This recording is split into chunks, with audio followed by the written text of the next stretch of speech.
Join me as we skip to the end of a book. Not the ending of the story, but further in the back, almost by the back cover, the Acknowledgments. I've always been fascinated by the Acknowledgments and find myself asking questions I wish I had the answers to. Are the people they thanked still in their lives? Do they regret not including someone? What's the meaning behind this inside joke or story? Well, now I finally get the answers to my questions. In this podcast, I'll talk to the authors and explore the Acknowledgments.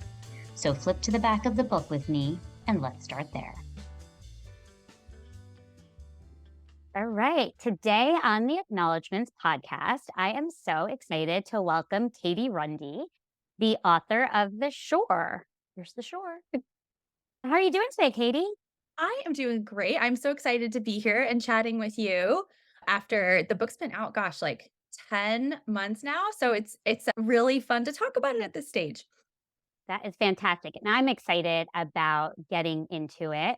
But I'd love for you to start with giving a brief premise of the book for all of the listeners. Yeah, so I love to talk about this book in terms of like it has this tragic element at its core where it's a family that lives in this Jersey Shore town called Seaside where I grew up. And it's a mom, two daughters, and a dad.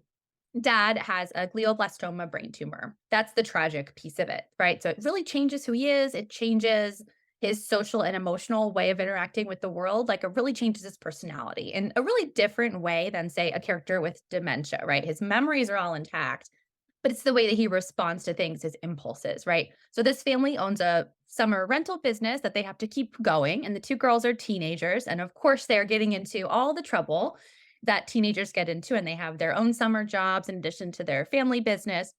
And then, of course, mom is trying to keep all this going and manage everything, all while knowing how this will end, right? There's not going to be some like miracle cure for this thing. You know how it's going to end. So I always say it's also an unspoilable book, right? You do know where it's headed. The joy and the heartbreak is in seeing how it plays out, I think. So yeah, I had read so many stories about people who are not themselves. It's this like genre I've been kind of like obsessed with for years. And I think that's really what I wanted to portray, particularly like against the backdrop of this really wild summer environment and how those things brush up against each other and conflict with each other. That's perfect. And I was really drawn to the fact that it was the shore and living in New Jersey and going to the Jersey Shore. I just loved the colorful portrayal of that whole world. And with that, I want to actually jump into one of your acknowledgments at the back of your book, which I think has to do with the shore. And Yeah. I'd love for you to tell me more about this. Jeff and Liz Ball, thank you for showing me the best version of young love at a boardwalk job. And many thanks to the staff at Marty's Doghouse. Tell me about that. Yeah, so starting with Marty's Doghouse, that was my family's business growing up. My dad had like his hand in a lot of different businesses. I always joke that actually summer rentals are the literal, I think, only job, like only summer business that we didn't have in my family. So of course I chose that one to put in the book, but Right. that was our snack bars in Seaside Park. And it was like, your usual like fries, pizza, hot dog kind of place. And there was a little like beach shop too, and ice cream. And yeah, that was my entire like childhood and teenage years was working there and with all these people. So Jeff and Liz were just a little bit older than me. So they were about 4 years older. And I kind of saw them fall in love at their job. Like I was like a very young teenager and I just kind of watched them fall in love. I watched them have a long distance relationship as they both went away to college. I watched them break up and get back together. I watched them on their worst days and their best days. And when you're working at a job like that, it's obviously I was very interested and I was at the perfect age to to want that for myself one day. And they're both just they end up getting married and they have two beautiful boys and live outside of Philly. And yeah, I think that stays with you when you're so close to seeing that unfold with people who are essentially your family. You really don't forget that. And then the last part of that, Patrick and Michael, we were the team, like, in addition to my entire family, like, it was all hands on deck who, like, to jump ahead to probably something we'll talk a little bit more about is my dad also had this same glioblastoma. So that's based on my own family's experience. And so he was diagnosed in the summer. And so we had to kind of like, you know, keep the business going while he was dealing with the beginnings of this. And I'll never forget everybody who jumped in and just got us through that August. But those two guys in particular were the like there from the minute the place opened till the end. And we, took over like the stuff that wasn't really our job before. All of a sudden we were like doing payroll and putting in all the Cisco orders. And it was like it was a lot to get through for like teenagers. And so I'm very grateful for those guys. That's an amazing story, and I'm glad you pointed them out because I was gonna ask. That's what's always so interesting to me about the acknowledgement. Sometimes you don't know everyone's full story that you Yeah. mentioned, so that's really special. Yeah, no, it really is. And they're such special people. And I got to share the book with all of them, which was really one of the top like moments of when the book came out. That's amazing. And actually, speaking of your dad, so you end the acknowledgments with thank you and a whoosh wherever you are to anyone who ever loved Marty. Tell Yeah. me more. So as I mentioned, this is based on my own family's experience. And he was a very eccentric guy before, his whole life. And so the move at a basketball game, this is a great time to talk about that because there's by the way, go Hawks, the Iowa women's basketball teams in the Final Four. By the time this comes That's out, we'll know awesome. how it turned out. But speaking of that, right? When they make a basket, you put your hands in the air and you go whoosh, right? At a Yes. basketball game. And so my dad would do that whenever anything good happened. He would make the whole restaurant or the whole like family gathering or wherever you were, if you won a race or got engaged or we had a great day, right? Where we made a bunch of money. He would get everybody to put their hands in the air and do a big whoosh. So when I was a teenager, I thought this was the worst, most embarrassing thing anyone could do in the world. I just like I was horrified by it and so embarrassed by it. And of course, as a grown up, I know that it's a beautiful thing to do to celebrate a great moment or a great day or somebody's accomplishment by getting everybody in the room to do that. Like how great is that? So I was really thinking of everybody who would read this book and would see themselves and see my dad in these characters, right? Of course, it's all fictionalized, but there's such a like strong thread of reality. So I really wanted to acknowledge all those people because then the network of people who don't it might have very lengthy acknowledgments, but there's a network of people who aren't in there who I think still deserve a little shout out and to know they were on my mind. Do you make your family whoosh? Do I now? Yeah. We quietly whoosh, kind of like a Okay. tricky whoosh, but I will say my mom, my sister, and I, no, we don't have the power or the inclination to get an entire room to do it, Mm. which is a great question. Maybe we should get out of our comfort zone a little bit, do it every once in a while. But in a way, it was, in a way that was his tradition. Yeah. So, so we'll talk about it, so we'll talk about it and make a little one sometimes, but I love it. I I will whoosh love it. I will get whoever's around me to whoosh if the Iowa women win on Friday. There you go. Then I'm even cheering for them. Which I should mention I live in Iowa City now, like grew up at the Jersey Shore and moved for love, like you do. So your love was not a Jersey Shore love, is that correct? The love that I married was not a Jersey Shore love, I should say.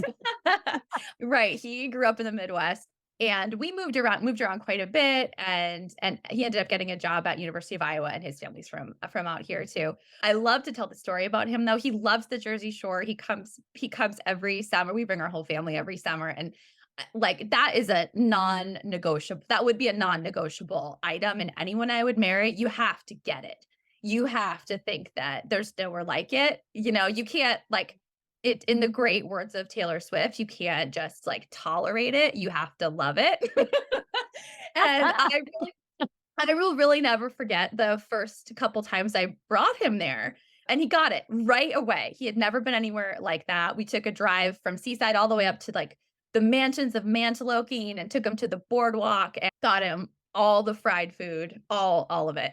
And he loved it from the minute. He loved it so much. We were dating for about, I don't know, 8 weeks. he applied for an internship at the Jersey Shore and was like, "Hey, I got this internship at the Jersey Shore." And he was gonna actually live with his friend who lived a little closer to the hospital where he's gonna work. And I was both thrilled and very overwhelmed, but that's how much he loved it. As he should, I right? Fried food, boardwalks, and just this energy that I think is very unique to the Jersey Shore. Yeah, I really there's so many beach towns, right? You go to like a sleepy, a sleepy kind of rainy Oregon coast. You go to like a beautiful bougie California coastal town. You could go to Key West. They are all beautiful places, but nowhere is quite the same. Agreed. Agreed. And that's I love that that is the setting of this whole book. So, with your acknowledgments, I noticed since we're talking about family now, one that I really loved was you talked about being so grateful for all the teachers at the preschool and the public schools who cared for and taught your children, especially during the pandemic. So, tell me Yes. about adding that in there. Yes. First of all, I feel strongly that male writers should also put that in there. In there, whether they're just chatting in casual conversation or actually, people who do work of any kind, should acknowledge the people that are taking care of your kids because it's so important and it really like frees up this like space in your brain and your heart to really focus on whatever work it is that you're doing. And all those people did such a beautiful job. And I remember that feeling like the first time you drive away after I was a stay-at-home mom before my kids like transitioned into and you still are when they're only there for a couple hours a day, but there's really nothing like that feeling when you are leaving and they run into the school and they give like a huge hug to the person that they're going to go and be with, and an interesting thing about Iowa City is like in all these places, right, particularly at Prusel, this is the preschool where my kids went, that's like a music kind of themed school. There were other writers dropping their kids off, and at the time, I had no idea they were writers.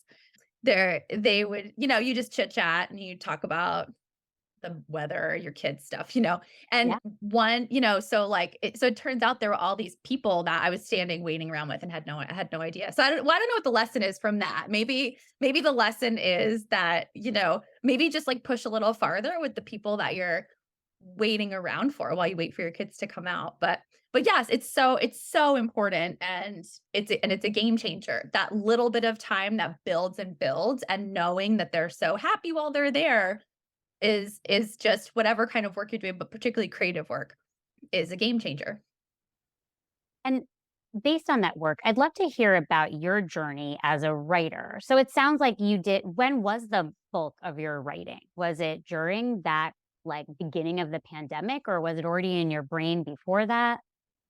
Yeah, the I would say the bulk of the first draft of this was in like nap time and then those like early preschool days when yeah, like it really at some point turned a corner. She's also in the acknowledgments. Her name's Rufi Thorpe. She ran a class through the online platform Catapult and it was called the novel First Chapter. So I took this first chapter that had been following me and had been in a hard drive for years and brought it to that class. And she just lit a fire under me. And the rest of the women in the class, it was all women in this class too, including a writer named Megan Angelo, who wrote a book called Followers. That's also fantastic. It's wonderful. I believe it came out 2019. So two books came out of this class of six women. And yeah, that class, just like Rufi Thorpe is also a beautiful writer. She writes female friendship like no one I have ever encountered. And she just like you get a 30-minute phone call with as part of that class. And she just did not pull any punches. She did not BS me. She was just like, yeah, it's gonna be hard and you're gonna have to like carve out this time, but you have to.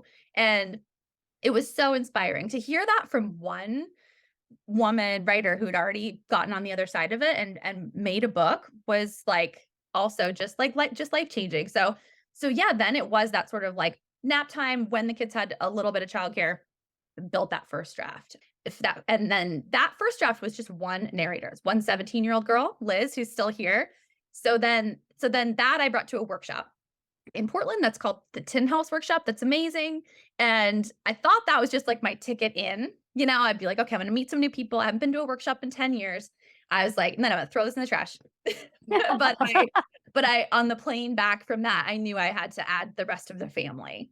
So that's like part two. I kind of joke that I've written two books. I'm not somebody that has like a catalog of 10 drawer novels, but I do feel like I wrote this book twice. I really fully wrote this book twice.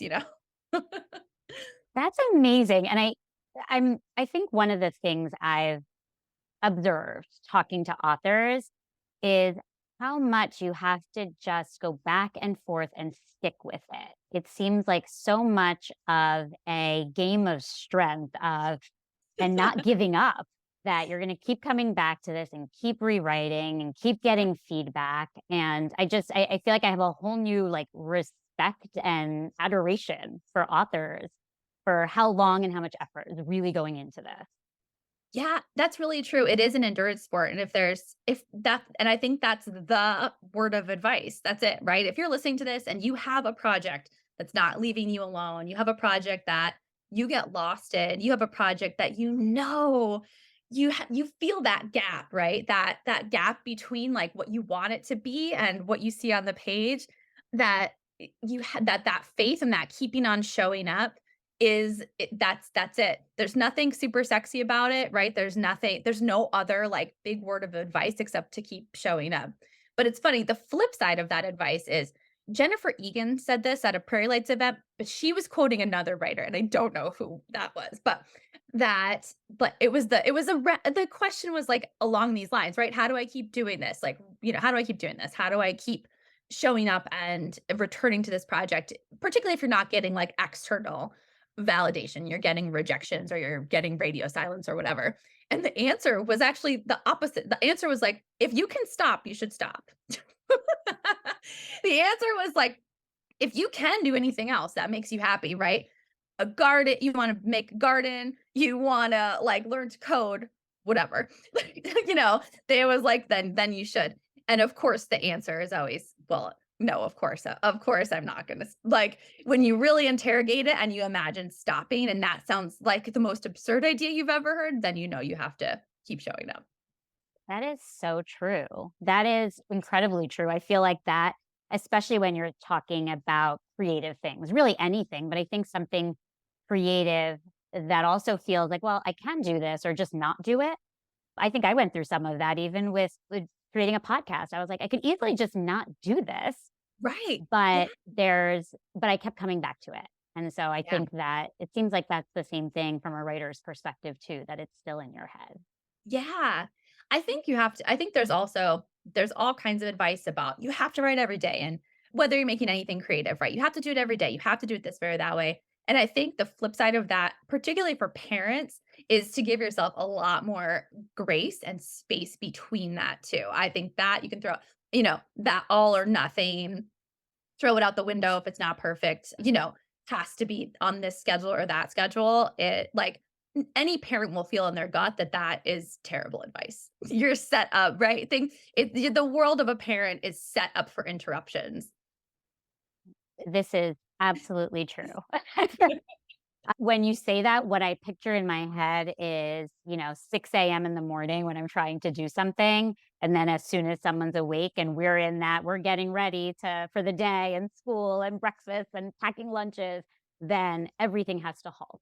And so I guess it's really about like not putting that pressure on yourself that has to happen in that moment.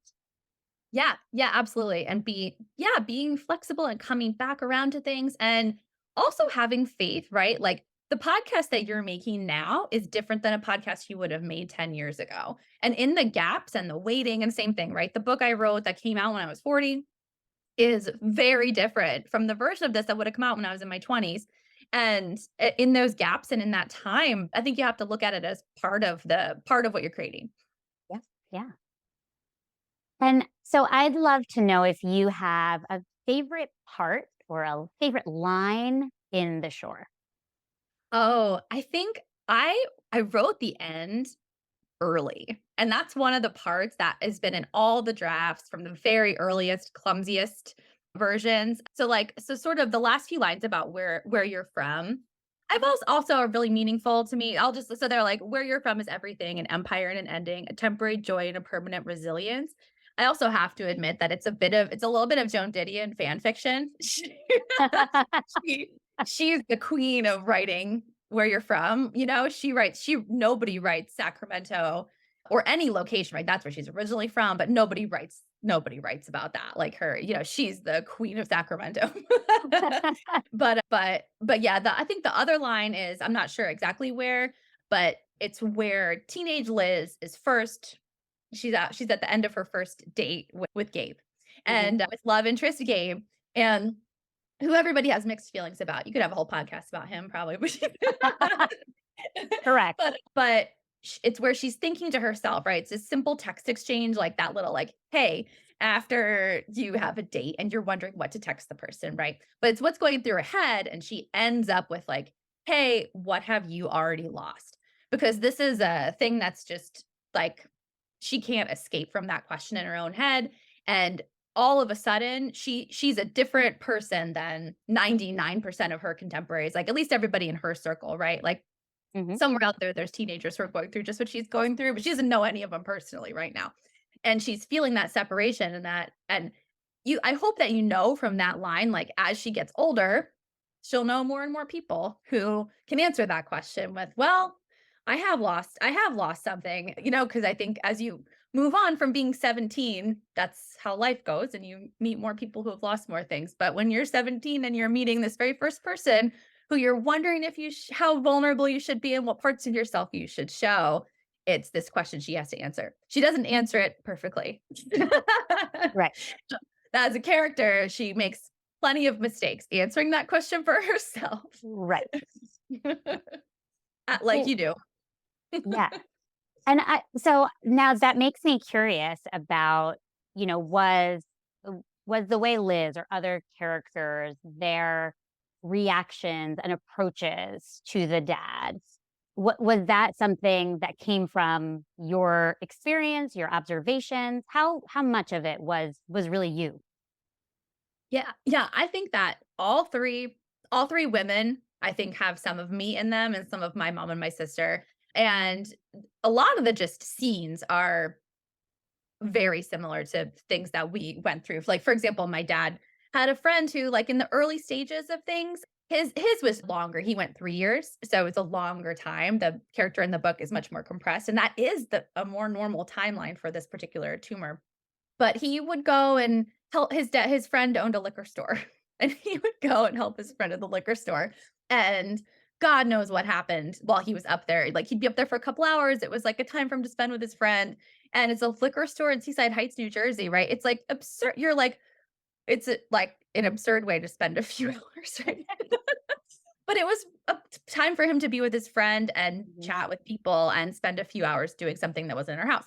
And so from that to the all the parts where they're out in public with him on a walk, in a restaurant, out at a grocery store, none of them are like, exactly lifted from reality, but they all could be. And as far as the women, one thing I like to say is that, like, the characters sometimes are 10 out of 10 versions of how you might Mhm. respond and how you might interact.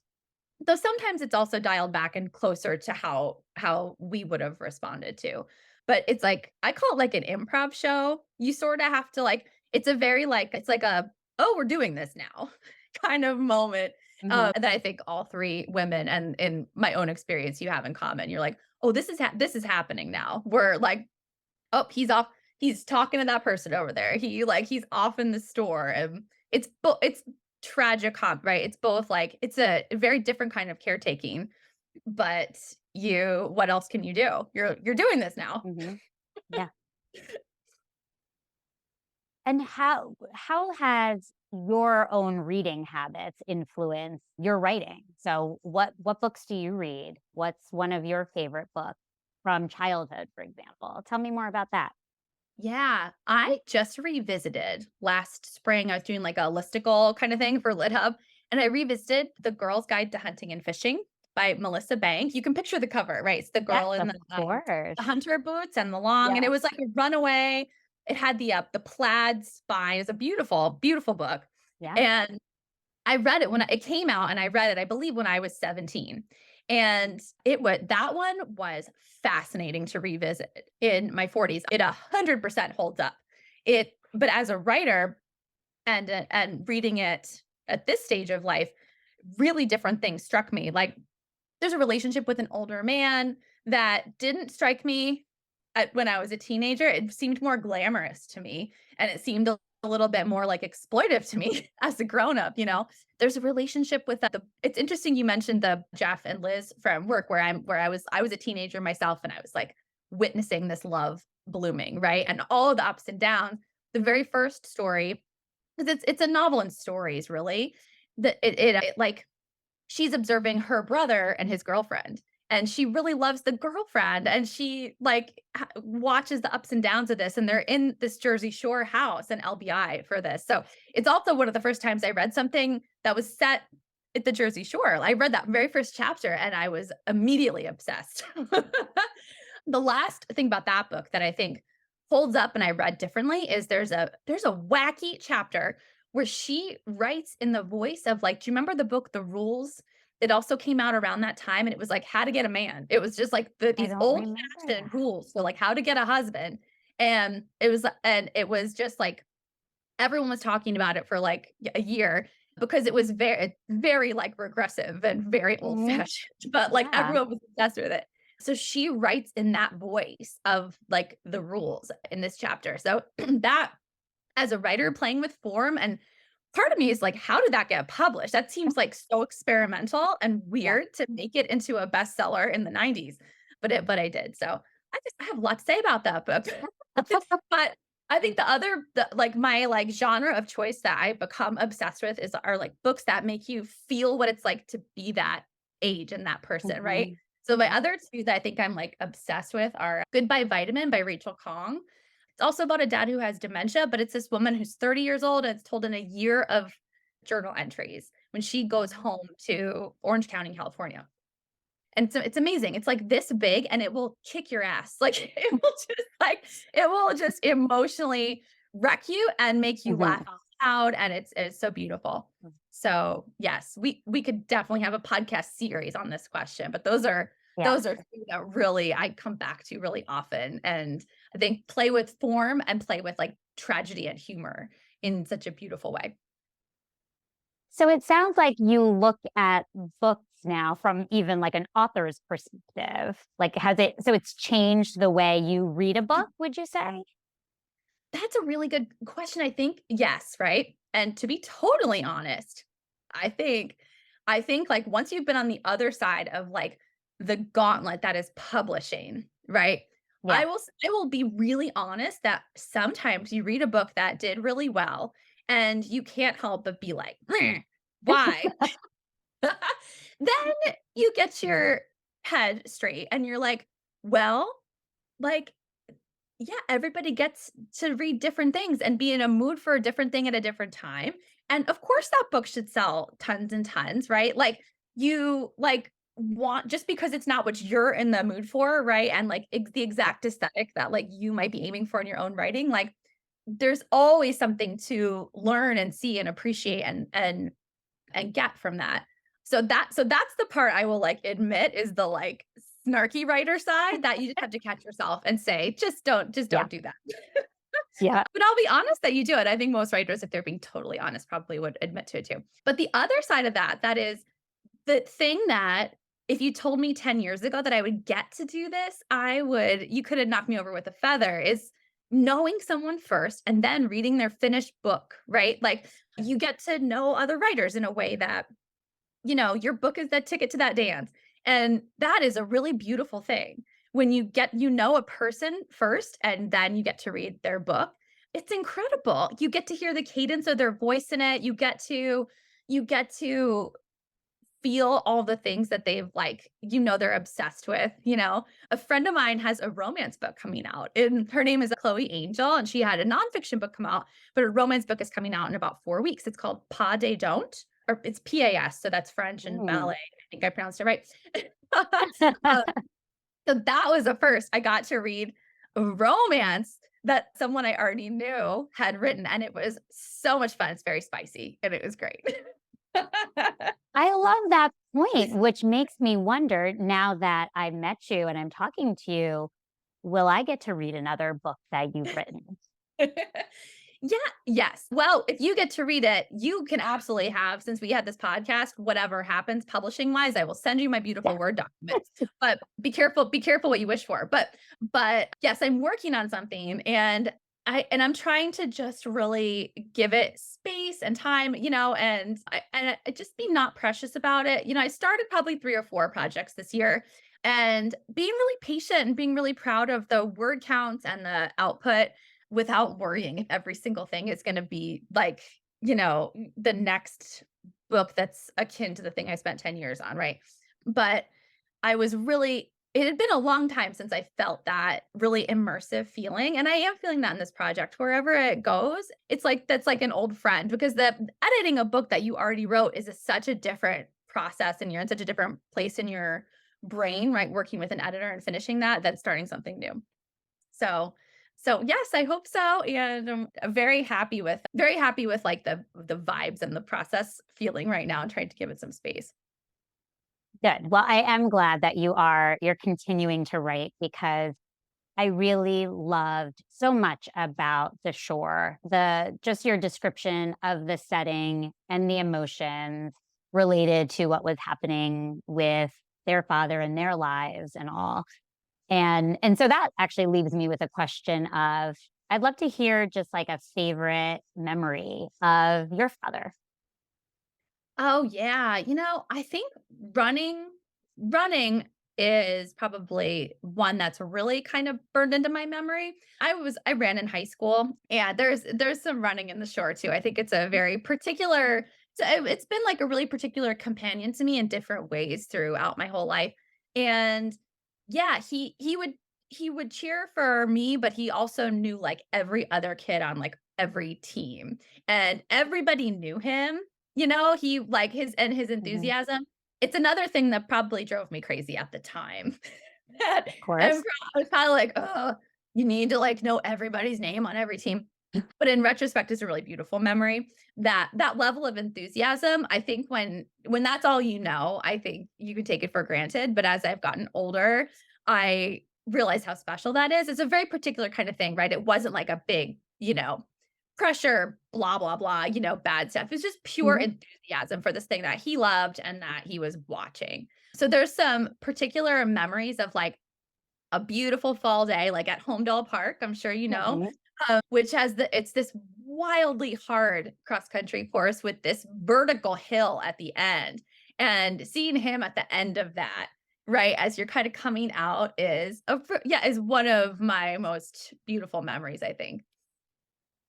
So yes, the bowl, right? I Yeah, think it was the bowl. Did called. you run Yeah, there? Yeah, did you do I that? Yeah. did. I did. I haven't been Anybody back that there as a grown up. I wonder, I really want, like, I feel like I'm always on my way somewhere when I pass that exit. Yeah, And I really should go back and see if my memory have you been back more recently? I have not. Right. Same thing. I wonder in my memory, I'm like, was it really that bad? Was it the Right. anxiety of the bowl? The bowl, I know. It was it in my yeah, in my memory, it's the most intimidating thing you could possibly conquer. I know. I should make a stop back there and see if it still is. What I love about you sharing that though, because I happen to know it, is that being at the end of the bowl wasn't just like being where you parked. He had to get to a specific spot to Right. cheer for you and Yeah. apparently everyone else. Everybody. So that's really special that I don't think even, my coaches trekked out there to be, at the end of the bowl. So that's really Yeah. amazing. Yeah, and the general enthusiasm. I think that's the thing that made it into the book, and that the characters really think about. They have these little teeny tiny flash forwards.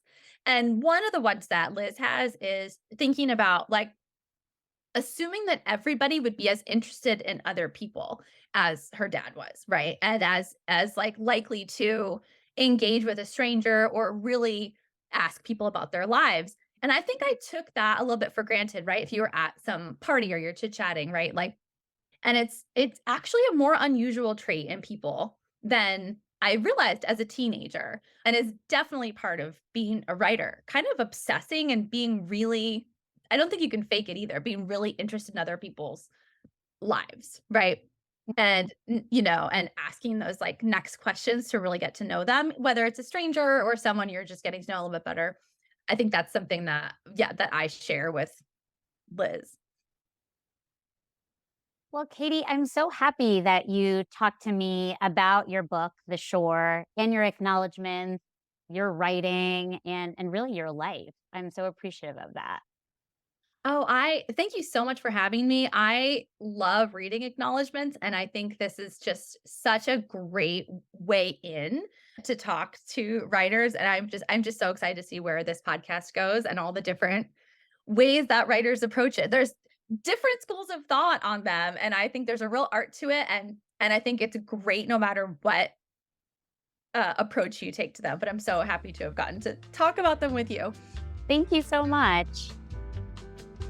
Thanks for getting curious about the acknowledgments, and remember to read from cover to cover. Check out the acknowledgments on Facebook, Instagram, or theacknowledgments.com. There you'll find more information on the books and authors that I talk about here.